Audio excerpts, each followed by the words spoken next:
2026 оны эхний улирлын сүүлийн тоотой үеинд болох UFC 326 өндөр хүлээлттэйг эхэлсэн боловч үзэгчдийн сэтгэл тоногших зүйлс багтаа өндөрлөө.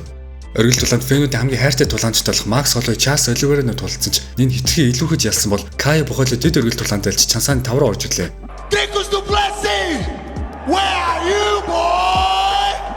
Григорио Родригес Жуд Оберныг гайхалтай нокаут төлөвлөж $100,000 эзэлт болсон бол манай Монгол тулаанч ээлж нэг ялтай авлаа. Ингээд бичлэг эхлэе. Өнгөрсөн жил Макс Холлой Дастин Порийг сүүлийн замд нь үдэж BMF бүсийг хамгаалсан анхны тулаанч болсон. Харин Чарльз Оливер UFC 317 техникүүд дийлэ топурж ялгцсан ч дараа нэрийн хотны Матуш Гамротыг 2 дугаар үед боож ялснаар хоёр тулаанч хоорондоо үзэх болсон юм. Та нарын зарим нь мэдэхгүй байж магадгүй. Өмнө нь уг хоёр тулаанч 2015 онд үдчинд тулдаж байсан. Гэвч эхний үед Оливерийн хүзүүг эмчиж тулаанд дууссан юм. Тиймээс энэ тулааныг фэнүүд хүсүүлж байлаа. Мөн зарим фэнүүд ямар үр дүн гарах бол гэдгээс нэмэж байсан юм. Учир нь UFC-ийн фэнүүдэд хамгийн ихээр хайрлагдаж хүндлэгдэх хоёр тулаанч аль нэг ялагдахаас үр сонголтгүй байв. Тулаанд ялах боломж Макс Холлойд очив. Гэхдээ хүлээлттэй супер тулаан байсан ч Чарльз Оливер 5 үйлрхэж 50-45 гэсэн нэгдсэн саналаар ялж шинэ BMF аваргаллаа.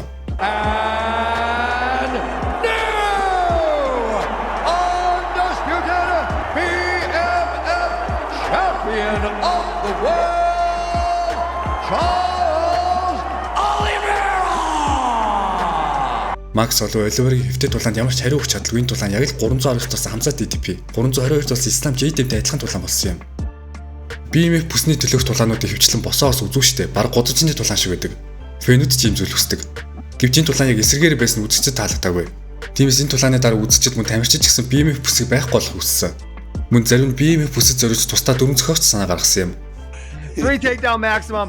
Or you only get a minute on top. So this effect. Миний үед BMF бүсийг ингээд өндөрлүүлсэн дээр гэж бодож байгаа. Чарльз Оливерийн нас карьерийг бодоод ч тэр BMF бүсийг хамгаалах оронд аврагын бүсний араас явсан дээр гэж бодож байна. BMF бүс 2023 оноос хойш гайхалтай мөчүүдийг бэлгэлсэн. Justin Gage-ийн гайхалтай толгойн ашиглалт. Мэдээж Макс Холлой UFC 300 тэсэн нокаут. Мөн Dustin Poirier сүүлийн тулаан гээд 3 жилийн хугацаанд хангалттай нэр хүн тавьчихсан. Гэхдээ одоо BMF бүсийг байхгүй болох цаг нь болсон юм шиг санагдаж байна. Энээс хойш өрсөлдөл BMF бүсийн үнц нь улам унах эрсдэлтэй. Гэхдээ бүр байхгүй болох биш. 2-3 жилийн дараа эргүүлээ авчирч болно. Илүү том жинхэнэ ангилд босоос тулдаг тулаанчтай жинхэнэ ангил тохирно гэж бодож байна. Та бүхэн яг ямар бодолтой байна? Комментэгт бодлоо болцаарай. Бид энэ ивэнтийн дундуур цагаан ордонд болох тулаануудыг харсан. Оргил тулаанд дийлэ топурэ Justin Gage-ийг эсрэг тулдах болохоор Чарльз Оливер шууд аврагын тулаан ирэхгүй. Тиймээс дахин нэг контентын төлөөх тулаан их байх. Тэр тулаанч нь Benoit Saint-Denis эсвэл Arman Tsarukyan байж болох юм.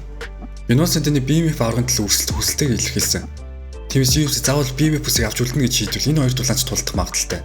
Харин Tsarukyanтай үзэл аврагын төлөө дахин нэг ойртох боломжтой болно. Өмнөх тулаан маш ойрхон байсан. Зарим фэнүүд Оливерыг ялсан ч гэж үздэг. Тийм болохоор дахиад нэг үзэлт асуудалгүй гэж харж байна.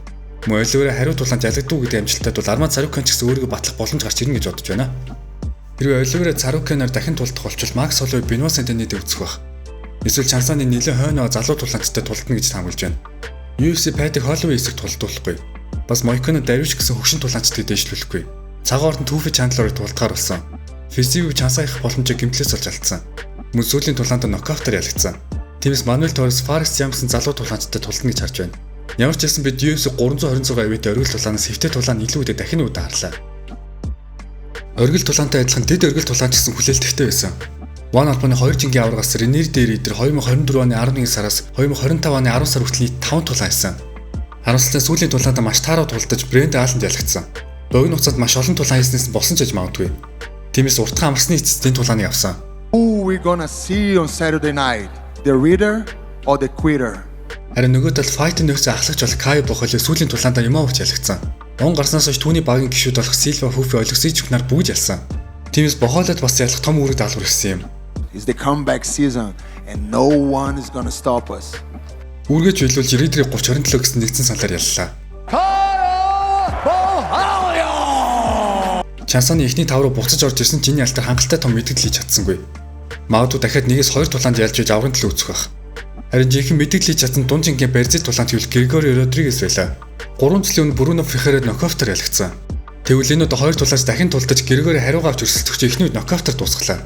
Энэ ялтаараа дахин чансааны эхний 10 руу орох боломжийг авлаа гэж бодож байна. Дараагийн тулаанд Reader-тэй тулдуу сонирхолтой санагдаж байгаа. Мөн Родригестэй адилхан үзэгчдийг баясгаж нокаут төлөвлөсөн тулаанч бол Jude Dober байлаа. Гайхалтай зүүн гарын цогцолтор Майкл Джонсны унтуулж үзэгчдийг сүүлийн удаа дөргиж чадсан билээ. Бид энэ ивэнтийн 12 тулаанаас 4 төгсөл харсан. Зарим шийдвэр явсан тулаанууд сонирхол татгуйз байсан ч зарим нь харамсалтай нь үзэгчдийг унтууллаа. Тэдний нэг бантамжингийн тулаан бол 21 настай Раул Росас болон 38 настай Роб Фонт нарын тулаан юм. Ялт Росас нэгсэн саналаар оцсон ч 16 тейктауныг 8 хоногчтой цогцолт өгсөн фэнүүдэд бүүлүүлэх шалтгаан болж өгсөн. Джон Жосиг үзэж хамгийн залуу UFC авраг болно гэж хэлээд байгаа тэрээр энэ тулаанд ялж Чансайны тулаанч болсон ч Умар Баптиста нар шиг болох болоогүй юм байна гэдгийг харлаа. Гэхдээ Раул Росасын гүйцэж төрөл хүсэж байгаа тулаанч бантамжингийн түүхэнд хамгийн залуу авраг болох Коди Гарбрант мөн энэ ивентээр тулцсан. Перлимсийн сүүлийн тулааны хиттэн Шавлонгийн эсрэг хийсэн ч энэ тулааны үзэсгэлэнт үнэхээр хэцүү байлаа.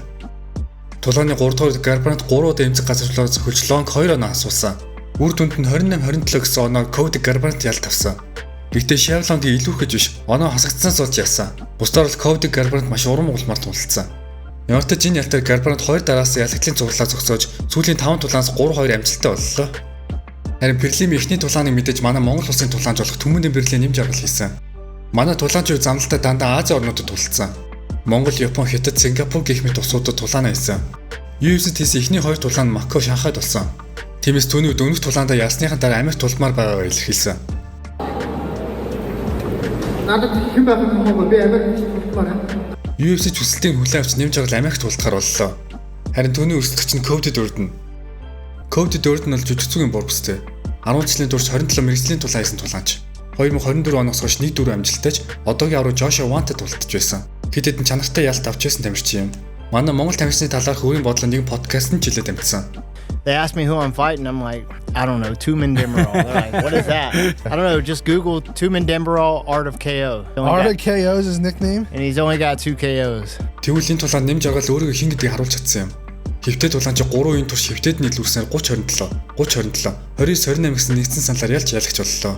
Тулааны дараа болсон хэвлэлийн урал дээр нийт сэтгэлч Сумударжидэд тулдах уу гэж асуухад асуудал амхан тулаан гэж хариулсан. Би түүнийг үдсэн те халаалтын өрөөнд би түүнийг харж байсан. Би тэр өөр бол надад маш амархан санагдаж. Сумударжи гэж сэтгүүлч асуусан ч миний өдрөө зүрхтэй тулдвал сонирхолтой санагдаад байгаа. Road to UFC шоуны 2 дахь үргэлжлэлийн ялагч. Мөн нэмж аргалыг ялж байсан Карлос Хернандесыг ялсан. Бас Жошуа Вантад тулдаж ихний ялагдлаа амссан.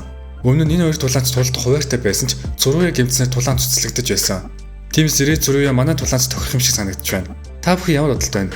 Нэмж аргалыг хинтээ тултаасаа гэж хүсэж байна. Комент сэтгүүлдэгээрэй. Бичлэг маань энэ үрээ дуусч байна. UFC 326 ивэнтээ оргил тулаан өмнөх 2 ивэнтээ оргил тулаанаас ч илүү сонирхолтой. Аль нэг дутуу гарна гэж бодож байл тийм зүйл болсонгүй. Харин ч эсрэгээр үзэгчдийн нойрсуулах маягтай дуслаа. Чарльз Оливеро BMF авраг болсноо бид BMF бүсийн тулаан дахиж харахгүй гэж бодож байна. Тэр нь ч дээр байх. Гэхдээ хизээ нэг цагт UFC BMF бүсийг дахин сэргийхийг үгүйсэхгүй лээ. I ain't done yet. I'm gonna see Mr. Oliveira again, bro. That's for sure. Энэ хүртэл үзсэнд баярлалаа. Дараагийн бичлэгээр уулзцгаая.